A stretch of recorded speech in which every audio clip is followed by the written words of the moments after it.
Welcome to CG शिक्षा। मैं D निशासा। जैसा कि हम लोग देख रहे हैं क्लास 12 का फिजिक्स का हम लोग 12 चैप्टर, जिसके अंतर्गत परमाणु के बेस पे हम लोग देख रहे हैं। तो चलिए, प्रीवियस वीडियो के अंतराल में हम लोगों ने कक्षाएं तक देखा था। अभी हम लोग स्थायी कक्षा एवं आवृत्ति प्रतिबंध से हम लोग यहाँ से देखते हैं भाई। तो इसके बेस पे ये किस तरीके से होता है, इस चीज़ को हम लोग यहाँ से कवर करते हैं। ठीक है, तो स्थायी कक्षाएँ एवं आवृत्ति प्रतिबंध हमारा आज का कंटेंट है। स्थायी कक्षाएँ और आवृत्ति प्रतिबंध। तो यहाँ पर हमारे पास दिया गया है भाई स्थायी कक्षाएं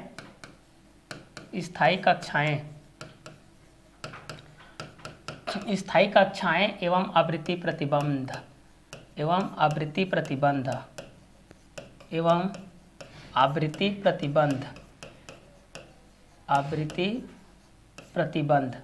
स्थायी कक्षाएं एवं आवृत्ति प्रतिबंध दिया गया है।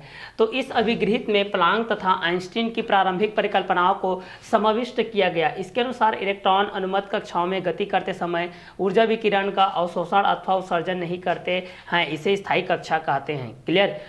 तो यहाँ से हम लोग इस अभिगृहित में इस तरीके से देख सकते हैं। देखिए, इस अभिगृहित ने प्लांक तथा आइंस्टीन की प्रारंभिक परिकल्पनाओं के माध्यम से प्रारंभिक परिकल्पनाओं को समाविष्ट किया गया। इसके अनुसार इलेक्ट्रॉन अनुमत कक्षाओं में गति करते समय ऊर्जा विकिरण का अवशोषण अथवा उत्सर्जन नहीं करते हैं। इसे स्थायी कक्षा कहते हैं। तो इस अभिगृहित में हम लोग ये चीज़ देखते हैं भाई कि यहाँ पर जो प्लांक होता है और आइंस्टीन होता है, इनकी प्रारंभिक परिकल्पनाओं को समाविष्ट किया गया। इसके अनुसार इलेक्ट्रॉन अनुमत कक्षाओं में गति करते समय ऊर्जा विकिरण का अवशोषण अथवा उत्सर्जन नहीं करते हैं। इसे स्थायी कक्षा कहते हैं। तो आप लोगों को पूछा जाता है कि स्थायी कक्षा किस बेस पे होती है। तो यहाँ पर दो कंटेंट के बेस पे आप लोगों के पास आता है भाई। ये आप लोगों के प्लांक के पास आता है तथा आइंस्टीन की प्रारंभिक प्लांक तथा आइंस्टीन। देखिए यहाँ पर है प्लांक तथा है आइंस्टीन। देखिए यहाँ पर प्लांक तथा आइंस्टीन की प्रारंभिक परीक्षा। ठीक है, प्रारंभिक जो परिकल्पना है, प्रारंभिक परिकल्पना। ठीक है, तो प्लांक तथा आइंस्टीन की प्रारंभिक कल्पनाओं को समाविष्ट किया गया। क्या किया गया? समाविष्ट। यहाँ पर इसको क्या किया गया? समाविष्ट किया गया। ठीक है, तो इसके अनुसार इलेक्ट्रॉन अनुमत कक्षाओं में गति करते हैं। इसके अनुसार जो इलेक्ट्रॉन होते हैं भाई, जो क्या होते हैं? इलेक्ट्रॉन होते हैं। इलेक्ट्रॉन अनुमत कक्षाओं में, इलेक्ट्रॉन क्या होता है? अनुमत कक्षाओं में। इलेक्ट्रॉन अनुमत कक्षाओं में क्या करते हैं? गति करते हैं। अनुमत कक्षाओं में गति करते हैं भाई। अनुमत कक्षाओं में गति करते हैं। ठीक है, गति करते हैं तथा समय ऊर्जा का अवशोषण करते हैं। तथा समय तथा ऊर्जा का क्या करते हैं? अवशोषण करते हैं। समय तथा ऊर्जा का अवशोषण अथवा उत्सर्जन करते हैं। अवशोषण तथा क्या करते हैं? उत्सर्जन करते हैं। उत्सर्जन नहीं करते हैं। इसे स्थायी कक्षा कहते हैं। इसे स्थायी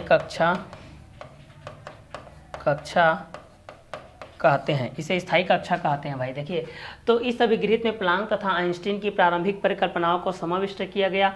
इसके अनुसार इलेक्ट्रॉन अनुमत कक्षाओं में गति करते समय ऊर्जा विकिरण का अवशोषण अथवा उत्सर्जन नहीं करते हैं। इसे स्थायी कक्षा कहते हैं। तो स्थायी कक्षाएं एवं आवृत्ति प्रतिबंध प्लांक तथा आइंस्टीन के प्रारंभिक परिकल्पनाओं के समाविष्ट इलेक्ट्रॉन अनुमत कक्षाओं की गति करते हैं, समय ऊर्जा का अवशोषण और उत्सर्जन नहीं करते हैं। इसे हम लोग क्या बोलते हैं? स्थायी कक्षा कहते हैं। तो ये स्थायी कक्षा के अंतर्गत आता है। तो इस अभिगृहित में जो प्लांक होता है तथा आइंस्टीन की प्रारंभिक जो परिकल्पनाओं को समाविष्ट किया गया, इसके अनुसार इलेक्ट्रॉन अनुमत कक्षाओं में गति करते समय ऊर्जा विकिरण का अवशोषण अथवा उत्सर्जन नहीं करते हैं। इसे स्थायी कक्षा के नाम से हम लोग जानते हैं। तो जब भी आप लोगों को पूछा जाता है कि स्थायी कक्षा क्या है, तो इसको आप लोग स्थायी कक्षा के बेस पे इसको आप लोग डील कर सकते हैं। इसको आप लोग परिभाषित कर सकते हैं कि इस अभिगृहित में प्लांक तथा आइंस्टीन की प्रारंभिक परिकल्पनाओं को समाविष्ट किया गया। इसके अनुसार इलेक्ट्रॉन अनुमत कक्षाओं में गति करते समय ऊर्जा विकिरण का अवशोषण अथवा उत्सर्जन नहीं करते हैं। इसे स्थायी कक्षा कहते हैं। स्थायी कक्षा के अंतर्गत क्या होता है कि इस अभिगृहित में प्लांक तथा आइंस्टीन की प्रारंभिक परिकल्पनाओं को समाविष्ट किया गया। इसके अनुसार इलेक्ट्रॉन अनुमत कक्षाओं में गति करते समय ऊर्जा विकिरण का अवशोषण करते समय उत्सर्जन नहीं करते हैं, बल्कि इसे स्थायी कक्षा के रूप में रखे रहते हैं। इस कारण से इसको स्थायी कक्षा के बेस पे हम लोग इस चीज को जानते हैं। तो यहाँ पर इस स्थायी कक्षा एवं आवृत्ति प्रतिबंध को लेकर के जो लाइमन श्रेणी होती है, बामर श्रेणी होती है, पास्टन श्रेणी होता है, उसी के बेस पे हम इस चीज को आगे देखते हैं। तो स्थायी कक्षा में आवृत्ति प्रतिबंध के बेस पे हम इस चीज को आगे के कंटेंट में देखते हैं। तो इसके आगे के कंटेंट में क्या होता है कि यह इलेक्ट्रॉन ऊर्जा से निम्न ऊर्जा अवस्था में होता है। यह इलेक्ट्रॉन से निम्न ऊर्जा से ऊर्जा के बेस पर देखिए, यह इलेक्ट्रॉन ऊर्जा उच्च ऊर्जा से निम्न ऊर्जा में तथा निम्न ऊर्जा से उच्च ऊर्जा अवस्था में संक्रमण करते हैं। यहाँ से जो इलेक्ट्रॉन होते हैं, देखिए यहाँ से जो इलेक्ट्रॉन ऊर्जा है, यहाँ से जो इलेक्ट्रॉन ऊर्जा है, इलेक्ट्रॉन ऊर्जा से निम्न ऊर्जा अवस्था से निम्न ऊर्जा अवस्था में निम्न ऊर्जा अवस्था में निम्न ऊर्जा से अवस्था से उच्च ऊर्जा की ओर, उच्च ऊर्जा की ओर क्या करती है, अवस्था में संक्रमण करती है। उच्च ऊर्जा की ओर अवस्था में क्या करती है, संक्रमण करती है। तो विकिरण ऊर्जा के फोटोन का, तो विकिरण ऊर्जा के फोटोन का उत्सर्जन या फिर अवशोषण करते हैं, अवशोषण करते हैं, जिसकी ऊर्जा प्रारंभिक एवं अंतिम अवस्थाओं की ऊर्जा के अंतर के बराबर होती है। उत्सर्जित फोटोन की आवृत्ति निम्न व्यंजक द्वारा दी जाती है। उत्सर्जित आवृत्ति की व्यंजक निम्न व्यंजक द्वारा दी जाती है। तो इसको हम लोग इलेक्ट्रॉन ऊर्जा उच्च ऊर्जा से निम्न ऊर्जा अवस्था में या निम्न ऊर्जा अवस्था से उच्च ऊर्जा अवस्था में संक्रमण करते हैं, जो कि विकिरण ऊर्जा के फोटोन का उत्सर्जन या अवशोषण के माध्यम से होती है, जिसकी ऊर्जा प्रारंभिक एवं अंतिम अवस्था की ऊर्जा के अंतर के बराबर होती है। तो उत्सर्जित फोटोन की आवृत्ति को हम लोग व्यंजक के द्वारा क्या करते हैं, प्राप्त करते हैं। अब हम लोग हाइड्रोजन परमाणु का बोर सिद्धांत के बेस पे हम लोग देखते हैं कि हाइड्रोजन परमाणु का बोर सिद्धांत किस बेस पे होता है। तो बोर ने अपने सिद्धांत के अभिगृहितों के आधार पर हाइड्रोजन परमाणु की संरचना, बोर ने अपने सिद्धांत के अभिगृहितों के आधार पर हाइड्रोजन परमाणु की संरचना तथा हाइड्रोजन परमाणु के स्पेक्ट्रम, हाइड्रोजन परमाणु के स्पेक्ट्रम, यहां से देखिए हाइड्रोजन परमाणु के स्पेक्ट्रम की व्याख्या की, हाइड्रोजन परमाणु की स्पेक्ट्रम की क्या की, व्याख्या की। और हाइड्रोजन परमाणु के नाभिक के चारों ओर एक इलेक्ट्रॉन, नाभिक के चारों ओर एक इलेक्ट्रॉन जिसका आवेश परिक्रमा करता हुआ, जिसका आवेश परिक्रमा करता हुआ माना गया, जिस पर हम लोगों ने हाइड्रोजन परमाणु के नाभिक के चारों ओर, नाभिक के चारों ओर एम द्रव्यमान का, एम द्रव्यमान का इलेक्ट्रॉन, एम द्रव्यमान का इलेक्ट्रॉन व त्रिज्या की वृत्ताकार कक्षा में, वृत्ताकार कक्षा में क्या किया गया, परिक्रमा जो कर रहा था। तो उसी के बेस पे जो बोर ने अपने सिद्धांत के अभिगृहितों के आधार पर यह बताया कि यह जो हाइड्रोजन परमाणु की संरचना होती है वह हाइड्रोजन परमाणु के स्पेक्ट्रम की व्याख्या करने में सफल रही, जिसके कारण हाइड्रोजन परमाणु के नाभिक के चारों ओर एक इलेक्ट्रॉन जिसका आवेश नेगेटिव चार्ज के बेस पे होता है, इलेक्ट्रॉन के बेस पे होता है, परिक्रमा करता हुआ नजर आया, जिस पर हाइड्रोजन परमाणु के नाभिक के चारों ओर एम द्रव्यमान का कोई इलेक्ट्रॉन त्रिज्या की वृत्ताकार कक्षा में क्या करता है, परिक्रमा करता हुआ चलता है। ठीक है, तो वृत्ताकार गति के लिए जो आवश्यक अभिकेंद्री बल होता है वह नाभिक को इलेक्ट्रॉन के मध्य स्थिर विद्युत आकर्षण बल कूलाम के आकर्षण बल के अनुरूप होता है। क्लियर। तो चलिए इलेक्ट्रॉन की ऊर्जा के बेस से हम इस चीज को देखते हैं। एनर्जी ऑफ इलेक्ट्रॉन, इलेक्ट्रॉन की ऊर्जा किस तरीके से होती है इस चीज को हम लोग देखते हैं। यहाँ से देखिए इलेक्ट्रॉन की ऊर्जा के बेस पे हम लोग इस कंटेंट को देखते हैं। देखिए किसी कक्षा में इलेक्ट्रॉन की कुल ऊर्जा, किसी कक्षा में इलेक्ट्रॉन की कुल ऊर्जा, किसी कक्षा में इलेक्ट्रॉन की कुल ऊर्जा कक्षा में उसकी गतिज ऊर्जा के, कक्षा में उसकी गतिज ऊर्जा के, किसी कक्षा में इलेक्ट्रॉन की कुल ऊर्जा कक्षा में उसकी गतिज ऊर्जा, कक्षा में उसकी गतिज ऊर्जा व स्थितिज ऊर्जा के योग, व स्थितिज ऊर्जा के योग के बराबर होती है। स्थितिज ऊर्जा के योग के क्या होती है, बराबर होती है। तो यहाँ से हम लोग मान सकते हैं कि इलेक्ट्रॉन की ऊर्जा, किसी कक्षा में इलेक्ट्रॉन की कुल ऊर्जा कक्षा में उसकी गतिज ऊर्जा व स्थितिज ऊर्जा के योग के बराबर होती है। अतः वेग से गतिमान की इलेक्ट्रॉन की गतिज ऊर्जा उसके स्थितिज ऊर्जा के अंतर के योग के बराबर होती है। तो यहाँ से हम लोग ये बोल सकते हैं किसी कक्षा में इलेक्ट्रॉन की कुल ऊर्जा कक्षा में उपस्थित गतिज ऊर्जा व स्थितिज ऊर्जा के योग के क्या होती है, बराबर होती है। अतः वेग से गतिमान इलेक्ट्रॉन की गतिज ऊर्जा भी इलेक्ट्रॉन की ऊर्जा से क्या रहेगी, संबंधित रहेगी। ठीक है, अब इसमें देखते हैं विकिरण की आवृत्ति के बेस पे देखते हैं। विकिरण की आवृत्ति के बेस पे देखते हैं तो मानते हैं कि माना कि इलेक्ट्रॉन के उच्च ऊर्जा स्तर से, माना कि इलेक्ट्रॉन की उच्च ऊर्जा स्तर से, माना कि इलेक्ट्रॉन की उच्च ऊर्जा स्तर के संगत क्वांटम की संख्या के ऊर्जा के स्तर के संगत अगर क्वांटम संख्या 2 हो, अगर क्वांटम संख्या क्या हो 2 हो, तो यदि इन ऊर्जा स्तर की ऊर्जाओं का क्रमशः E2 और E के बेस पे रहेगा तो यह विकिरण की आवृत्ति की क्या होगी, परस्पर बराबर होगी और परस्पर उसी के एक रोडिंग में ये चलेगा विकिरण की आवृत्ति के अनुसार। क्लियर। अब हाइड्रोजन परमाणु का ऊर्जा स्तर किस तरीके से होती है, इस ऊर्जा स्तर के बेस पे हम लोग इस चीज को देखते हैं। देखिए तो हाइड्रोजन परमाणु का ऊर्जा स्तर, क्लियर। तो ऊर्जा स्तर देखते हैं, हाइड्रोजन परमाणु का ऊर्जा स्तर किस तरीके से होती है, इस चीज को देखते हैं। हाइड्रोजन परमाणु का ऊर्जा स्तर, हाइड्रोजन हाइड्रोजन हाइड्रोजन परमाणु, हाइड्रोजन परमाणु का ऊर्जा स्तर, ऊर्जा स्तर, हाइड्रोजन परमाणु का ऊर्जा स्तर। ऊर्जा स्तर आरेख वह आरेख होता है, ऊर्जा स्तर, यहाँ पर देखिए कंटेंट को समझे अच्छे से। ऊर्जा स्तर आरेख वह आरेख होता है, ऊर्जा स्तर आरेख वह आरेख होता है जिसमें किसी परमाणु की, जिसमें किसी परमाणु की, जिसमें किसी परमाणु की, जिसमें किसी परमाणु की विभिन्न स्थायी अवस्थाओं में, विभिन्न स्थायी अवस्थाओं में, विभिन्न स्थायी अवस्थाओं को समांतरित, समांतरित मतलब समांतर क्षैतिज रेखाओं पर, समांतरित क्षैतिज रेखाओं द्वारा क्या किया जाता है, व्यक्त किया जाता है, जो कि ऊर्जा पैमाने के आधार पर बनाई जाती है, जो कि किसके आधार पर बनाई जाती है, ऊर्जा पैमाने के आधार पर, जो कि ऊर्जा पैमाने के आधार पर क्या की जाती है, बनाई जाती है, जिसको हम लोग ऊर्जा पैमाने के आधार पर क्या करते हैं, बनाए जाते हैं। तो हाइड्रोजन का ऊर्जा स्तर हाइड्रोजन परमाणु की 9वीं कक्षा या 7वें ऊर्जा स्तर पर बोर के सिद्धांत की ऊर्जा के निम्नवत होती है, जो कि हम लोग इसको डेरिवेशन के थ्रू से हम लोग कवर अप किए थे। क्लियर?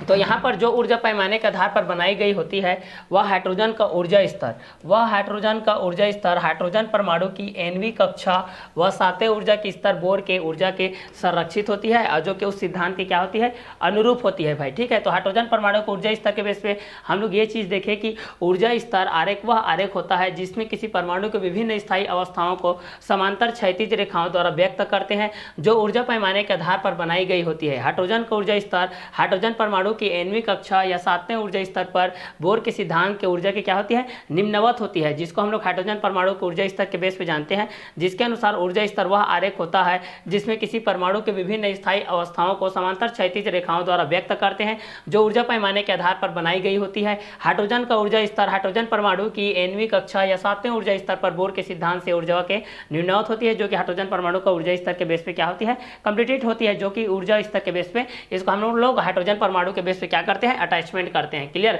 तो यदि हम लोग n=1 के बेस पे जब इलेक्ट्रॉन के प्रथम कक्षा में अथवा नाभिक के निकटतम कक्षा में नाभिक के चारों ओर परिक्रमण करता है, क्लियर, जैसे कि n=1 के बेस पे जब हम लोग डायरेक्शन के बेस पे आया था, जब इलेक्ट्रॉन प्रथम कक्षा में, जब इलेक्ट्रॉन प्रथम कक्षा में अथवा नाभिक के निकटतम, अथवा नाभिक की निकटतम कक्षा में, अथवा नाभिक की निकटतम कक्षा में नाभिक के चारों ओर, नाभिक के चारों ओर, नाभिक के चारों ओर परिक्रमण करता है, नाभिक के चारों ओर क्या करता है, परिक्रमण करता है, तब इस अवस्था में, तब इस अवस्था में इलेक्ट्रॉन की कुल ऊर्जा, तब इस अवस्था में इलेक्ट्रॉन की कुल ऊर्जा क्या होती है, न्यूनतम होती है। तब इस स्थिति में इलेक्ट्रॉन की जो कुल ऊर्जा होती है वो क्या होती है, न्यूनतम होती है। इसे परमाणु की निम्नतम या मूल अवस्था भी कहते हैं। इसे परमाणु की निम्नतम, इसे परमाणु की निम्नतम, इसे परमाणु की निम्नतम या फिर मूल अवस्था भी कहते हैं। इसे परमाणु की निम्नतम या क्या बोलते हैं, मूल अवस्था के नाम से भी जाना जाता है। यदि n=1 जब इलेक्ट्रॉन के प्रथम कक्षा में प्रवेश करती है भाई, अथवा नाभिक की किसमें,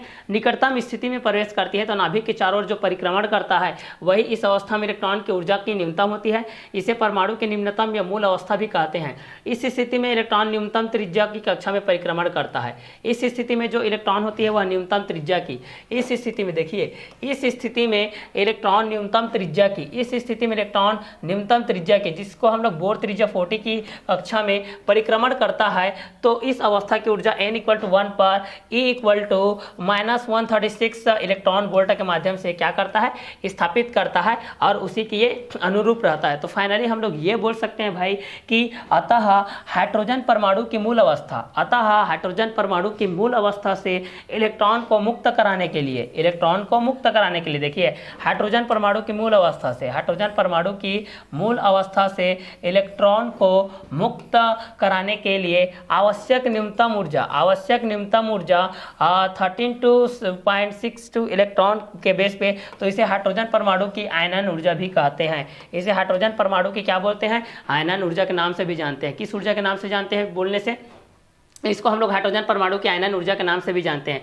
कमरे के ताप पर अधिकांश हाइड्रोजन परमाणु, यहाँ से देखिए कमरे के ताप पर, यहाँ से देखिए भाई कमरे के ताप पर अधिकांश हाइड्रोजन परमाणु, कमरे के ताप पर अधिकांश हाइड्रोजन और परमाणु, कमरे के ताप पर अधिकांश हाइड्रोजन परमाणु अपनी निम्नतम अवस्था में ही रहते हैं, अपने निम्नतम अवस्था में रहते हैं, मतलब उच्चतम अवस्था में यहाँ पर नहीं रहते। जो न्यूनतम वेग के बेस होता है उसी के अकॉर्डिंग यह रहता है। तो यहाँ से हम लोग ये बोल सकते हैं कि यदि n = 1 जब इलेक्ट्रॉन की प्रथम कक्षा में अथवा नाभिक की निकटतम कक्षा में प्रवेश करती है तो वह चक्रण करते हुए, परिभ्रमण करती हुई जाती है, तो वहाँ पर स्थायी कक्षा के बेस से वहाँ पर सम्मिलित हो जाती है, जिसके कारण से हमारे जो इलेक्ट्रॉन की जो परमाणु की अवस्था होती है वह उसी के अनुरूप हो जाती है। क्लियर। तो यहाँ से हम लोग ये फाइनली बोल सकते हैं कि हाइड्रोजन के परमाणु को उसके बाहर की त्रिज्या के लिए, उसके मूल अवस्था से इलेक्ट्रॉन को मुक्त करने के लिए जितनी ऊर्जा की आप लोगों को आवश्यकता होती है, जितना ऊर्जा क्या होती है व्यय के रूप में होती है, उसको हम लोग इसकी हाइड्रोजन परमाणु की आयनन ऊर्जा के नाम से भी जानते हैं, इसको आयनन ऊर्जा भी कहा जाता है। क्लियर। तो ये हाइड्रोजन परमाणु से बेस में था। जब हाइड्रोजन के 2 अणु ऑक्सीजन के एक अणु से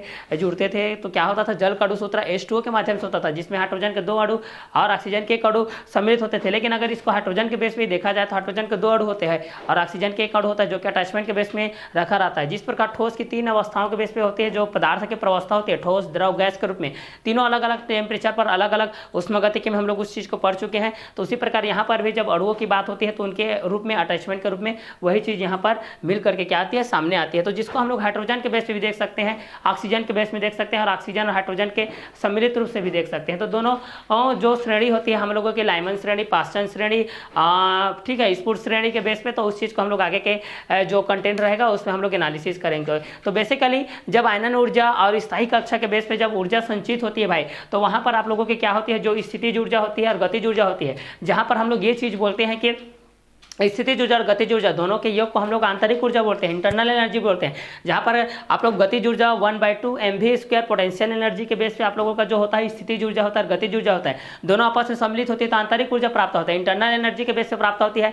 और जिस प्रकार जो आपका अणु है वो छोटे छोटे परमाणु से मिलकर के बना है, अब छोटे छोटे परमाणु से मिलकर के बना है, तो छोटे छोटे परमाणु के बीच में अगर वह एक अनियमित गति से आकार की करती है, तो वहां पर अगर नियमित गति करती है तब तो उसकी जो प्रबल शक्ति होती है बहुत ही होती है, लेकिन अनियमित गति करती है तो अणु छोटे छोटे परमाणु के बेस से टूट जाते हैं। जो परमाणु के छोटे भाग और केंद्रीय भाग में आपका नाभिक स्थित होता है, जहां पर आपका 2 पार्टिकल्स उपस्थित होते हैं, इलेक्ट्रॉन, न्यूट्रॉन और प्रोटॉन, जो कि प्रोटॉन आपका क्या होता है, धनावेशित होता है और न्यूट्रॉन अनावेशित होता है। अगर दोनों के बीच में अगर कण की स्थिति में हम लोग ज्ञात करते हैं तो वहां से क्या होता है कि जो बद्ध इलेक्ट्रॉन होते हैं, जो नाभिक से एकदम पास की दूरी पर स्थित होते हैं, और जो नाभिक से दूर स्थित होता है उसको मुक्त इलेक्ट्रॉन कहते हैं। मुक्त इलेक्ट्रॉन को नाभिक से ज्यादा दूरी बनाने के कारण वह पृष्ठ पर गति करते हुए दूसरे प्रबल नाभिक की ओर आकर्षित हो जाते हैं, वहां पर चले जाते हैं, जिसके कारण वहां पर इलेक्ट्रॉन त्यागता है। तो इलेक्ट्रॉन जब त्यागते हैं तो वो धनावेश हो जाते हैं, जो इलेक्ट्रॉन ग्रहण करता है वो ऋण आवेश हो जाता है। इसको हम लोग इलेक्ट्रॉन की इलेक्ट्रॉनिक विन्यास के आधार पर देखें, आधुनिक इलेक्ट्रॉन सिद्धांत के बेस पे देखें, तो उसी के अकॉर्डिंग में यहाँ पर जो उष्मा के बेस पे होता है, गति के बेस पे होता है, हाइड्रोजन अणु के बेस पे होता है,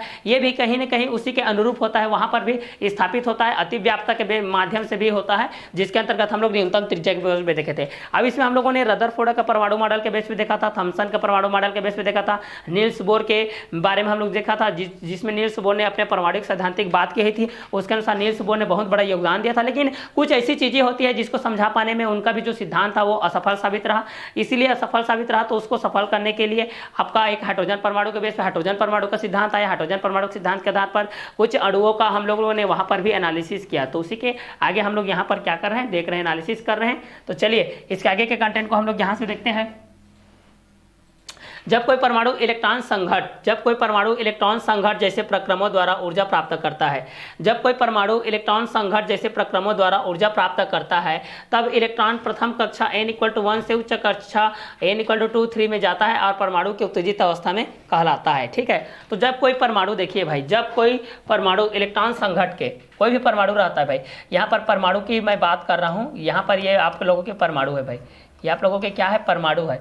अब परमाणु के बेस में आप लोगों को यहाँ पर इलेक्ट्रॉन आ रहा है, परमाणु के बेस में क्या आ रहा है, यहाँ पर आप लोगों के इलेक्ट्रॉन आ रहा है, परमाणु के बेस में यहाँ पर आपका इलेक्ट्रॉन आ रहा है। इलेक्ट्रॉन के माध्यम से यहाँ पर आप लोगों को क्या हो रहा है, संघट हो रहा है। इलेक्ट्रॉन के माध्यम से आप लोगों को यहाँ पर क्या हो रहा है, संघट हो रहा है। संघट के कारण जो प्रक्रमों में क्या प्राप्त होती है, ऊर्जा प्राप्त होती है। प्रक्रमों में हमारे पास क्या प्राप्त होती है, ऊर्जा प्राप्त होती है। प्रक्रमों के बेस में यहाँ पर हमारे पास क्या प्राप्त होती है, ऊर्जा प्राप्त होती है और जब यही ऊर्जा प्रथम कक्षा n के रूप में, जब यही ऊर्जा प्रथम कक्षा n के रूप में, प्रथम कक्षा किसके रूप में, n के रूप में, प्रथम कक्षा n इक्वल टू 1 के रूप में जब प्राप्त होती है तो उच्च ऊर्जा कक्षा में n इक्वल टू हमारे पास इसका हाईएस्ट वैल्यू अगर 2, 3, 4 के बेस में हम लोग इस चीज को प्राप्त करते हैं तो वहां पर परमाणु की जो अवस्था होती है वह क्या कहलाती है, उत्तेजित अवस्था कहलाती है। क्या अवस्था कहलाती है, उत्तेजित अवस्था कहलाती है। ये आप लोगों का उत्तेजित अवस्था के बेस में आ जाएगा भाई, ये किस बेस पे आ जाएगा, तो ये उत्तेजित अवस्था के बेस में यहाँ से आ जाएगा। तो इसको हम लोग 1 बाय 1 करके यहाँ पर ये डील कर सकते हैं कि जब कोई परमाणु इलेक्ट्रॉन संघर्ष जैसे प्रक्रमों द्वारा ऊर्जा प्राप्त करता है तथा इलेक्ट्रॉन प्रथम कक्षा n इक्वल टू 1 ऊर्जा कक्षाओं के n इक्वल टू 2, 3 में जाता है और परमाणु उत्तेजित अवस्था में कहलाता है, तब यह परमाणु के बेस में होता है। क्योंकि जो परमाणु होता है भाई वो आप लोगों का परमाणु बन करके क्या बनाते हैं, अणु बनाते हैं भाई। इसी के बेस में यहाँ पर इलेक्ट्रॉन उपस्थित रहता है, इलेक्ट्रॉन के बेस में न्यूट्रॉन, प्रोटॉन, फोटॉन, इस तरीके से ये सभी मिलजुल करके रहते हैं, स्थायित्व प्राप्त करते रहते हैं। क्लियर। तो चलिए इसके आगे के कंटेंट को हम लोग यहाँ से देखते हैं भाई। इसका आगे का कंटेंट क्या है, जब n इक्वल टू 2 हो अर्थात इलेक्ट्रॉन द्वितीय कक्षा में परिक्रमण करे, जब n इक्वल टू क्या हो, 2 हो अर्थात इलेक्ट्रॉन द्वितीय कक्षा में परिक्रमण करे, जब n इक्वल टू कितना हो, 2 हो, यहाँ से देखते हैं, जब n इक्वल टू कितना हो, 2 हो, जब n इक्वल टू 2 हो अर्थात इलेक्ट्रॉन द्वितीय कक्षा में, इलेक्ट्रॉन द्वितीय कक्षा में क्या करे, परिक्रमण करे, इलेक्ट्रॉन द्वितीय कक्षा में परिक्रमण करे और इसे प्रथम उत्तेजित अवस्था में, और इसे प्रथम उत्तेजित अवस्था में, और इसे प्रथम उत्तेजित अवस्था की ऊर्जा भी कहते हैं। उत्तेजित अवस्था की क्या कहते हैं, ऊर्जा भी कहते हैं। इसको उत्तेजित अवस्था की क्या कहते हैं, ऊर्जा भी कहते हैं। अर्थात हाइड्रोजन परमाणु की निम्नतम, अर्थात हाइड्रोजन परमाणु की निम्नतम अवस्था, अर्थात हाइड्रोजन परमाणु की निम्नतम अवस्था n इक्वल टू 1 से प्रथम उत्तेजित अवस्था में, प्रथम उत्तेजित अवस्था में, किसमें, प्रथम उत्तेजित अवस्था में, प्रथम उत्तेजित अवस्था में उत्तेजित करने के लिए जो आवश्यक ऊर्जा होती है वह इसी के अकॉर्डिंग होती है भाई। यहाँ पर इसी के अकॉर्डिंग होती है। जो आप लोगों की इंटरनल एनर्जी होती है, जो आप लोगों की क्या होती है, इंटरनल जो एनर्जी होती है भाई, आप लोगों की जो इंटरनल एनर्जी होती है वह काइनेटिक एनर्जी, वह आप लोगों की काइनेटिक एनर्जी और आप लोगों के पोटेंशियल एनर्जी, आप लोगों के किस energy, potential energy, kinetic energy और पोटेंशियल एनर्जी के प्लस के वियोग होती है। मतलब जो आंतरिक ऊर्जा होती है वह स्थितिज ऊर्जा और आप लोगों की गतिज ऊर्जा दोनों के योग के क्या होती है, बराबर होती है, जिसको हम लोग आंतरिक ऊर्जा कहते हैं भाई बेसिकली। क्लियर। जैसे कि यहाँ पर n इक्वल टू 2 के माध्यम से दिया था, n इक्वल टू 1 के माध्यम से वहाँ पर देखे थे प्रीवियस पेजेस के बेस पे। ठीक है, तो चलिए इसका आगे के कंटेंट को हम लोग देखते हैं भाई। इसका आगे का कंटेंट क्या बोल रहा है, इसी प्रकार जब n इक्वल टू इन्फिनिटी हो मतलब अनंत हो भाई, अनंत काल तक बोलते हैं ना, अनंत काल, आदि अनंत है बोलते हैं ना, देखे होंगे आप लोग टीवी वगैरह में, मूवी वगैरह में देखे होंगे। तो इसी प्रकार जब n इक्वल टू इन्फिनाइट होगा, अनंत होगा, जो अपरिभाषित है, जिसको परिभाषित नहीं किया जा सकता भाई, वो आप लोगों का अनंत है। e इक्वल टू 0 है तो हाइड्रोजन परमाणु की उच्चतम अवस्था के लिए, हाइड्रोजन परमाणु की उच्चतम अवस्था के लिए यह ऊर्जा के बेस पे होता है। तो जब n इक्वल टू इन्फिनाइट होता है, जब n इक्वल टू इन्फिनाइट होता है, अनंत होता है भाई, तो इलेक्ट्रॉन पूर्णतः परमाणु के नाभिक के आकर्षण बल से मुक्त हो जाता है भाई। तो यह इलेक्ट्रॉन पूर्णतः, यहाँ से देखिए, इलेक्ट्रॉन पूर्णतः नाभिक के आकर्षण बल से, नाभिक के आकर्षण बल से क्या हो जाता है, मुक्त हो जाता है, नाभिक के आकर्षण बल से क्या हो जाता है, मुक्त हो जाता है।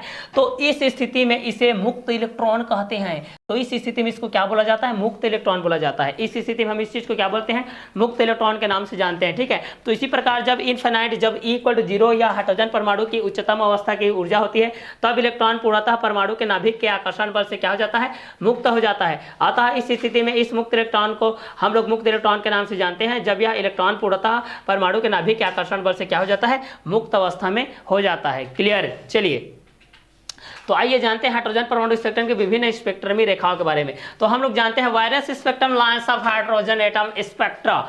चलिए हाइड्रोजन परमाणु के स्पेक्ट्रम के विभिन्न स्पेक्ट्रमी रेखाओं के बारे में हम लोग जानते हैं कि वास्तव में ये एक दूसरे से किस तरीके से व्यवहार करते हैं, एक दूसरे से किस तरीके से अटैचमेंट रहते हैं। हाइड्रोजन किस तरीके से ऑक्सीजन के साथ अटैचमेंट रहता है, ऑक्सीजन हाइड्रोजन के साथ किस तरीके से अटैचमेंट रहता है, हाइड्रोजन का परमाणु से क्या लेना प्लस क्या देना प्लस क्या व्यवहार है, स्पेक्ट्रम के बेस पे वहां पर विभिन्न स्पेक्ट्रमी रेखाओं का व्यवहार किस तरीके से होता है, वे एक दूसरे को किस तरीके से रखते हैं, एक दूसरे के बेस में किस तरीके से अटैचमेंट रहता है। इस चीज को हम लोग 1 बाय 1 करके देखने वाले हैं कि आप सामने वाले के साथ कैसा व्यवहार करते हैं, वो आपके साथ कैसा व्यवहार करता है। इस बेस पे जैसे कि आप लोगों का परमाणुओं का भी हम लोग इस तरीके से देखते हैं, उसका स्थायित्व देखते हैं, उसके व्यवहारिक गुण देखते हैं, उसके प्रॉपर्टीज को देखते हैं कि गुण उसके बीच में नियमित गुण होता है कि अनियमित गुण होता है, उनकी जो गुण होता है वो किस तरीके से होता है, उनके लक्षण किस तरीके से होता है, प्रकृति के बेस पे उनका किस तरीके से व्यवहार होता है, परमाणु के बेस पे, अणु के बेस पे, हम लोग आयन के बेस पे, इलेक्ट्रॉन के बेस पे, प्रोटॉन के बेस पे, न्यूट्रॉन के बेस पे, फोटोन के बेस पे, इस चीज को हम लोग 1 बाय 1 करके देखने वाले हैं। तो चलिए आइए जानते हैं कि हाइड्रोजन परमाणु स्पेक्ट्रम के विभिन्न स्पेक्ट्रमी रेखाएं किस तरीके से होती है। इस चीज को हम लोग 1 बाय 1 करके सॉल्व करने वाले हैं, इसको एक्सप्लेन करने वाले भाई। तो जब भी आप लोग नोट डाउन करते हैं तो नोट डाउन करते चलिए, पॉइंट वाइज आपको लिखना है भाई, क्योंकि थ्योरिकल चीज को पॉइंट वाइज आपको लिखना पड़ता है, आपके माइंड में सेट रहेगा, नहीं तो भाई भूल जाओगे भाई। क्योंकि अगर आपका एक समय में अगर आप कुछ फिजिकल वर्क नहीं कर रहे हैं, केवल सुनने का ही काम कर रहे हैं, मतलब आप भूलोगे ही भूलोगे। केवल सुनने का काम करोगे जब आपका मस्तिष्क चल रहा है, लेकिन मस्तिष्क के साथ आपका जो ईयर्स है, हमारे जो ऑर्गन्स है, ईयर्स भी चलना चाहिए, आंख भी चलना चाहिए, कान भी, सुनने का काम भी होना चाहिए, देखने का काम भी होना चाहिए, लिखने का भी काम होना चाहिए। फिजिकल आप वर्क करने लगते हैं तो आप किसी भी चीज को ज्यादा देर तक याद रखते हैं, उसको भूलते नहीं है भाई, क्लियर। तो इसलिए केवल सुनने का काम नहीं करना है, देखते हुए सुनने का काम करना है, लिखने का भी काम करना है। क्योंकि किसी चीज को कहीं पर आप नोट करके रखे रहते हैं तो आपके माइंड में रहता है कि हाँ भाई ये है बोल के, क्लियर। तो इस तरीके से जितना नोट डाउन करते जाओगे आपके लिए बेनिफिट होगा, इसका रिजल्ट आपको एग्जाम के टाइम में मिलेगा भाई। अभी तो कॉन्सेप्ट क्लियर होते जाएगा, अभी आपका मेमोराइज कितना है ये देखा जाएगा। लेकिन अगर आप केवल ये ठान लें कि भाई सुनने से याद हो जाएगा तो आप रॉन्ग ट्रैक पे है, क्लियर। तो आज से ही लिखना स्टार्ट कीजिए, सुनना अच्छे से स्टार्ट कीजिए, उसको लिखिए, कहां पर समझ में नहीं आ रहा है उसको बार बार उस वीडियो को रिकॉर्ड करके देखिए, उस वीडियो को साउंड करके देखिए, बैकअप करके देखिए उसको, ठीक है। जब जो चीज समझ में नहीं आती है और उसमें भी समझ नहीं आता है तो भाई हमारे जो सीजी शिक्षा ऑफिस का जो आप लोगों के पास व्हाट्सअप नंबर है उसमें आप लोग उस क्वेश्चन को शेयर कर सकते हैं, उसको हम लोग doubt class, live class section में उस चीज को हम लोग क्लियर और अच्छे तरीके से करेंगे, जिससे आप लोगों को कोई भी डाउट होगा या समस्या होगा या कंफ्यूजन होगा या सस्पेंस होगा या किसी भी प्रकार का कोई भी समस्या होगा उसका निराकरण हम लोग उस क्लास सेक्शन में कर देंगे, क्लियर। तो चलिए हम लोग देख रहे हैं हाइड्रोजन परमाणु स्पेक्ट्रम के विभिन्न स्पेक्ट्रमी रेखाओं के बारे में। वास्तव में जो हाइड्रोजन परमाणु होती है भाई, उस स्पेक्ट्रम के विभिन्न स्पेक्ट्रमी रेखाओं के बारे में हम लोग इस चीज को जानते हैं भाई। चलिए तो इस चीज में हम लोग देखते हैं, हाइड्रोजन परमाणु में जब इलेक्ट्रॉन उच्च ऊर्जा स्तर से, हाइड्रोजन परमाणु में जब इलेक्ट्रॉन, बातचीत चल रही है भाई, हाइड्रोजन की बातचीत चल रही है, किसकी बातचीत चल रही है, हाइड्रोजन की बात चल रही है, क्लियर है। हाइड्रोजन की बात चल रही है जहां पर H2O के माध्यम से हाइड्रोजन की बात चल रही है, क्लियर। तो चलिए हाइड्रोजन परमाणु में जब इलेक्ट्रॉन, हाइड्रोजन परमाणु में जब इलेक्ट्रॉन, यहां से देखिए हाइड्रोजन परमाणु स्पेक्ट्रम की, हाइड्रोजन परमाणु स्पेक्ट्रम के विभिन्न कक्षाओं के स्पेक्ट्रमी रेखाओं के बारे में हम लोग यहां से जानने वाले हैं। तो कॉन्सेप्ट को क्लियर करते हुए यहां पर हम लोग पहुंचते हैं कि हाइड्रोजन परमाणु में जब इलेक्ट्रॉन उच्च ऊर्जा स्तर से, आई थिंक हाइड्रोजन परमाणु में जब इलेक्ट्रॉन, हाइड्रोजन परमाणु में जब इलेक्ट्रॉन उच्च ऊर्जा स्तर से, देखिए उच्च ऊर्जा स्तर से, यहां पर बातचीत चल रही है हाइड्रोजन की भाई, यहां पर बातचीत किसकी चल रही है, हाइड्रोजन की। और जो हाइड्रोजन भाई साहब है वो कहां की बात कर रही है, उच्च ऊर्जा स्तर की बात कर रही है। कहां की बात चल रही है, उच्च ऊर्जा स्तर की, उच्च ऊर्जा स्तर की बात चल रही है। यहां पर उच्च ऊर्जा स्तर की से निम्न इस ऊर्जा स्तर में जाता है, से निम्न ऊर्जा, उच्च ऊर्जा से निम्न की तरफ अग्रसर होता है, वहां पर उच्च से निम्न की ओर, ठीक है। चलिए अगर आप कहीं मॉल में गए हैं या शॉपिंग मॉल में गए, वहाँ कपड़े वगैरह देखते हैं, हाईएस्ट अच्छे रेंज के कपड़े देखते हैं, लेकिन अच्छे कपड़े के रेंज आपको पसंद नहीं आते हैं तो आप वहाँ से रेंज को नीचे डाउन लेवल पे आप लोग देखने लगते हैं, क्योंकि कई चीज़ ऐसी होती है जो डाउन लेवल की चीज़ कपड़े अच्छी रहती है, कई हाई जो अच्छे क्वालिटी की रहती है वो भी आप लोगों को पसंद है। तो उस प्रकार से यहाँ पर जो इलेक्ट्रॉन है वह उच्च ऊर्जा से निम्न ऊर्जा स्तर में जब जाता है तो निश्चित आवृत्ति या तरंग दैर्ध्य के विकिरण उत्सर्जित करता है। तो वहाँ से निश्चित आवृत्ति या तरंग दैर्ध्य की क्या करती है, विकिरण उत्सर्जित करती है। तो यहाँ से यह निश्चित आवृत्ति या तरंग दैर्ध्य की, निश्चित आवृत्ति या फिर तरंग दैर्ध्य की विकिरण उत्सर्जित करती है, निश्चित आवृत्ति या तरंग दैर्ध्य की विकिरण उत्सर्जित करती है। यह विकिरण स्पेक्ट्रमी रेखा कहलाती है, यह विकिरण स्पेक्ट्रमी रेखा कहलाती है। और इसी विकिरण को हम लोग किस नाम से जानते हैं भाई, स्पेक्ट्रमी रेखा के नाम से जानते हैं। और इसी विकिरण को हम लोग स्पेक्ट्रमी रेखा के नाम से जानते हैं। तो हाइड्रोजन भाई साहब क्या कर रहा है भाई, कि हाइड्रोजन परमाणु में जब इलेक्ट्रॉन उच्च ऊर्जा स्तर से, जब हाइड्रोजन परमाणु में इलेक्ट्रॉन उच्च ऊर्जा स्तर से निम्न ऊर्जा स्तर की ओर क्या करता है, बिलोंग करता है, विस्थापित होता है, उसके तरफ आता है, तो उस आवृत्ति या तरंग दैर्ध्य में विकिरण उत्सर्जित होता है। या तो उत्सर्जन होगा या अवशोषण होगा, या अवशोषित होगा या उत्सर्जित होगा। उत्सर्जित मतलब उत्सर्जन, अवशोषण मतलब अवशोषित। भाई ये दो चीज आपको याद रखना है भाई, जब इलेक्ट्रॉन की बात होती है या तो उत्सर्जन करेगा या शोषण करेगा, या धन आवेश होगा या ऋण आवेश होगा, या धन आवेशित होगा या ऋण आवेशित होगा, या पॉजिटिव चार्ज होगा या नेगेटिव चार्ज होगा। इस तरीके की बात होती है इलेक्ट्रॉन के बेस पे जब नाभिक की बात आती है। तो क्लियर, तो यहाँ पर उसी चीज को बोला जा रहा है कि हाइड्रोजन परमाणु में जब इलेक्ट्रॉन उच्च ऊर्जा स्तर कक्षा से निम्न ऊर्जा स्तर में जाता है तो निम्न निश्चित आवृत्ति या तरंग दैर्ध्य के विकिरण उत्सर्जित करता है। तो यह विकिरण स्पेक्ट्रमी रेखा के बेस पे क्या कहलाती है? तो इसी चीज को हम लोग स्पेक्ट्रमी रेखा के नाम से जानते हैं। किस नाम से जानते हैं? स्पेक्ट्रमी रेखा के नाम से जानते हैं। क्लियर, स्पेक्ट्रमी रेखा की तरंग दैर्ध्य व आवृत्ति, स्पेक्ट्रमी रेखा की तरंग दैर्ध्य व आवृत्ति की बात करते हैं हम लोग। यहां से देखिए भाई, यहां से हम किसकी बात कर रहे हैं, इस चीज को सुनिए अच्छे से और याद रखिए। स्पेक्ट्रमी रेखा की, स्पेक्ट्रमी रेखा की, यहां से देखिए स्पेक्ट्रमी रेखा की तरंग दैर्ध्य, स्पेक्ट्रमी रेखा की तरंग दैर्ध्य व आवृत्ति, यहां से देखिए स्पेक्ट्रमी रेखा की तरंग दैर्ध्य व आवृत्ति उन दोनों ऊर्जा स्तरों के, उन दोनों ऊर्जा स्तरों के मध्य, उन दोनों ऊर्जा स्तरों के मध्य के ऊर्जा अंतर पर, मध्य के ऊर्जा अंतर पर क्या करती है?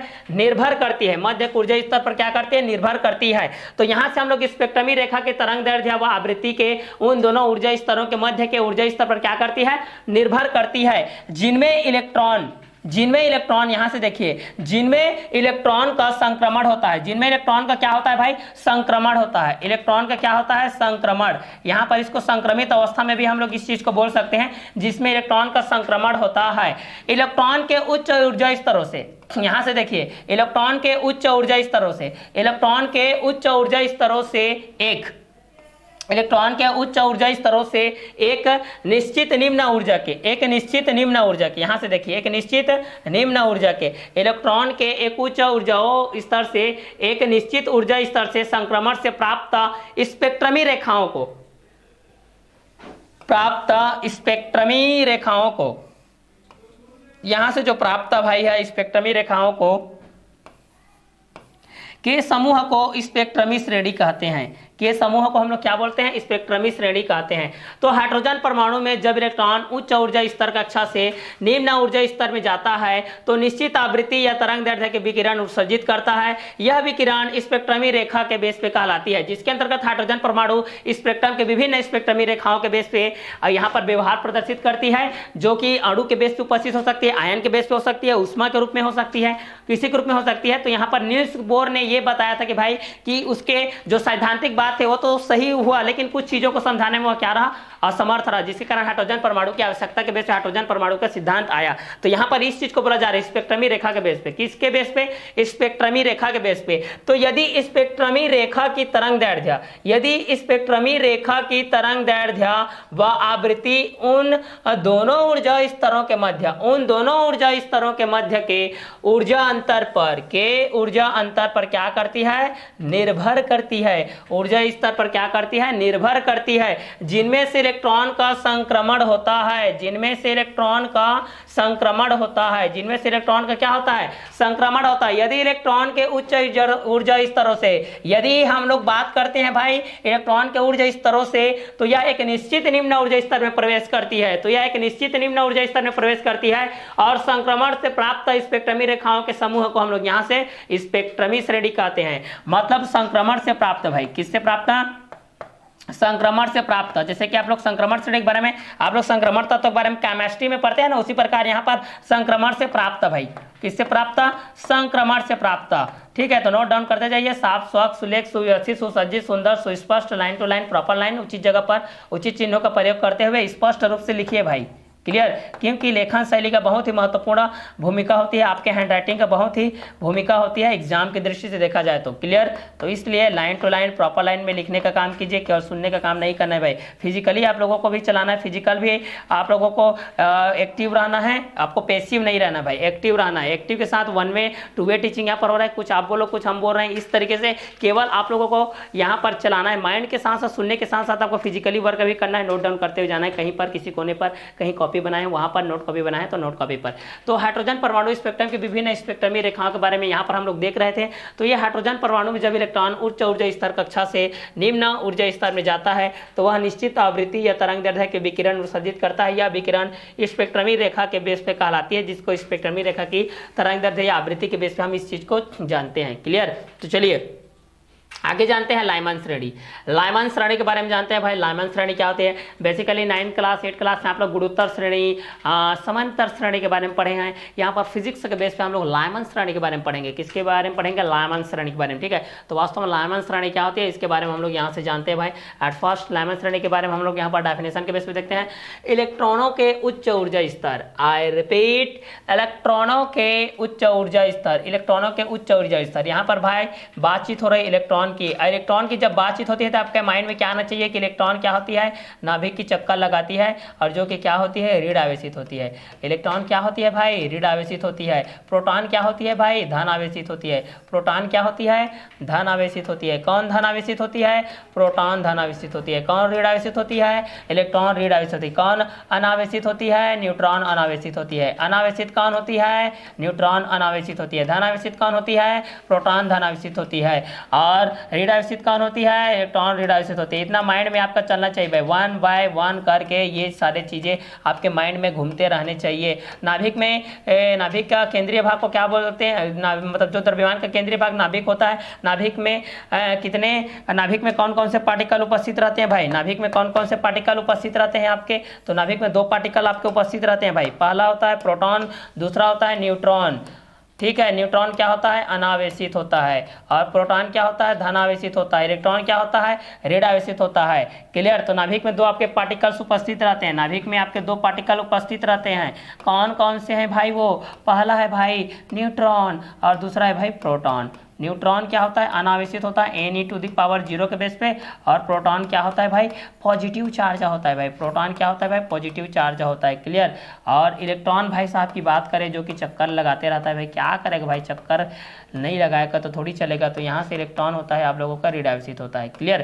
तो चलिए, इलेक्ट्रॉन के उच्च ऊर्जा स्तर या कक्षा, इलेक्ट्रॉन के उच्च ऊर्जा स्तर या कक्षा n इक्वल टू 2 3 4 के बेस पे, n हाफ इक्वल टू 2 3 4 के बेस से प्रथम कक्षा में n y इक्वल टू 1 में संक्रमण से प्राप्त उत्सर्जित स्पेक्ट्रमी रेखाएं लाइमन श्रेणी के अंतर्गत आती है। किसके अंतर्गत आती है? लाइमन श्रेणी के अंतर्गत आती है।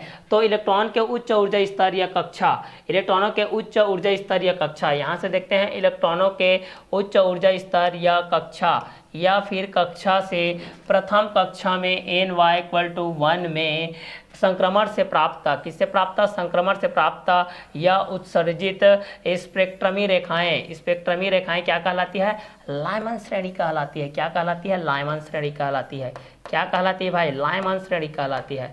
लाइमन श्रेणी कहलाती है ये, ठीक है। तो चलिए, लाइमन श्रेणी के अंतर्गत हम लोग इस चीज़ को देख चुके हैं लाइमन श्रेणी के बेस पे। क्लियर?